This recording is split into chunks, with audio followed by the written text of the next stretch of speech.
በጣም ደስ የሚል ዜና። እነዚህ ከላይ የምንመለከታቸው 5 ህፃናት በአንድ ጊዜ የተወለዱ ሲሆን የነዚህ ህፃናት እናት ደግሞ በድሪያ አደም ትባላለች። የሐረር ክልል ነዋሪ ናት። እቺ እናት 35 ዓመቷ ነው።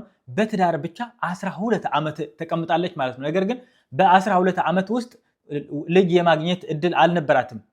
ተስፋ ሳትቆርጥ እግዚአብሔርን ተማምና ባሏን አክብራ ትዳሯን አክብራ ለ12 ዓመት ተስፋ ሳትቆርጥ ጠብቃ የእግዚአብሔር ፍቃድ በ35ኛ ዓመቷ ማለት ነው 5 ልጆች 4 ወንዶች አንዲት ሴት ወልዳለች ማለት ነው። ኦ ማይ ጋድ! ይህ በጣም ለየት ያለ በቃ ተአምራዊ እድል ነው ማለት ነው። እንግዲህ እንደኔ በጣም ደስ ያላችሁ ሰዎች ይህንን ቪዲዮ ላይክ አድርጉልኝ፣ ሼር አድርጉልኝ። ለዚህ ቤት አዲስ ከሆናችሁ ያላችሁን ደስታ እንደኔ ኮሜንት ላይ ጻፉልኝ። መጨረሻ ግን እግዚአብሔር የዚችን እናት ታሪክ እንደቀየረ የእናንተ ታሪክም ይቀይርላችሁ። እውነቴን ነው።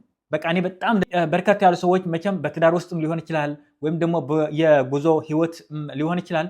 በርከት ያለን ሰዎች ተስፋ እንቆርጣለን ማለት በትዳር ውስጥ ራሱ ልጅ ሳይወልዱ በርከት ያሉ ዓመታት ይቀመጣሉ። ነገር ግን በቃ እቺ ሴት መውለድ አትችልም ማለት የመውለድ እድል የለኝም ማለት ነው። ስለዚህ ከሌላ ሴት ወልዳለሁ ወይም ደግሞ ከሌላ ባል መውለድ አለብኝ፣ በቃ መፋታት አለብን ምናምን እያሉ ተስፋ ለሚቆርጥ ሰዎች ይህ ራሱ አንድ ምሳሌ ነው ማለት ነው።